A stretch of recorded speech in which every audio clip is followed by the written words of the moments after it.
Hi, everybody. This is GM John Fedorowicz from 73rd Street in New York City, doing the recap for the World Championship match between Magnus Carlsen and Sergei Koryakin. Game 11 was just completed of their 12-game match. On Monday will be the last game, and Carlsen will have white, so he can take a chance, or we'll have tie breaks on Wednesday. And having tie breaks for a World Championship match is always a very exciting and probably not exciting for the players, but maybe a very stressful situation for them. So Koryakin had white today against Magnus Carlsen. Let's take a look at what happened. It was a lot of fun today to work with my old friend Yasser Sarawan. We played together in many tournaments, U.S. Juniors, Lone Pine, many U.S. championships, so it was a lot of fun doing the game with him. I'm sorry Spanish GM Miguel Lescas couldn't make it. He wasn't feeling well, so we hope that Miguel feels better. And also, it was funny, I looked it up. I knew it was around now, but when I played Miguel Lescas in the Dubai Olympiad in 1986, it was on November 27th of 1986, so that would have been funny. That's 30 years ago tomorrow, and like Yasser said, time has flown by, and we remember Dubai. The United States came very close to winning. So enough of that. Let's get back on subject with today's game.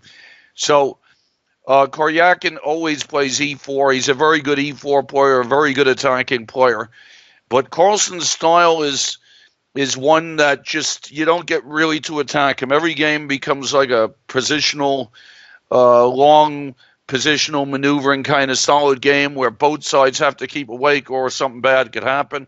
Sometimes the positional games are the hardest games to play. So E5.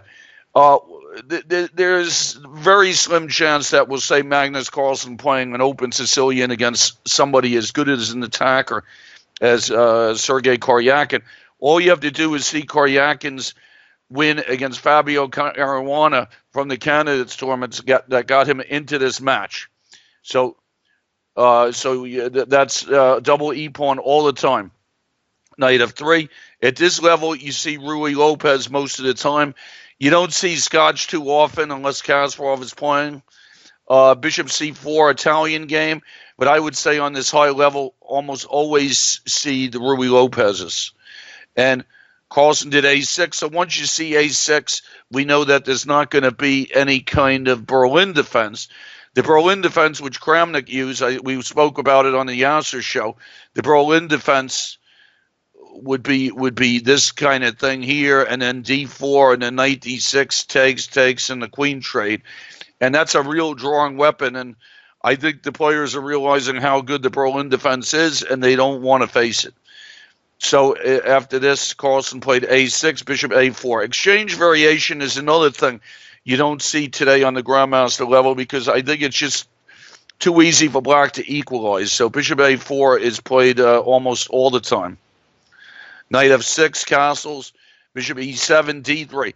Now, the normal kind of situation is rook e1 here, but people are very afraid of this Marshall. And so much that you see the a4 or the h3 anti-marshals instead of c3 d5 here, which I believe that's what Magnus has intended here, and you just go down his main line.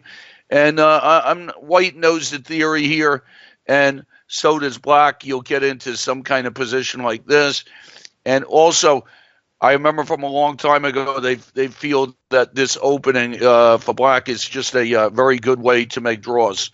Very solid position for black. And so we see many anti-marshals, and today we see a type of anti-marshal coming from Koryakin by going d3. d6. Now, with this one, the marshal loses steam. The thing with the marshal is that the pawn on c3 blocks easy development. Now, the reason for a3 is that once pawn d6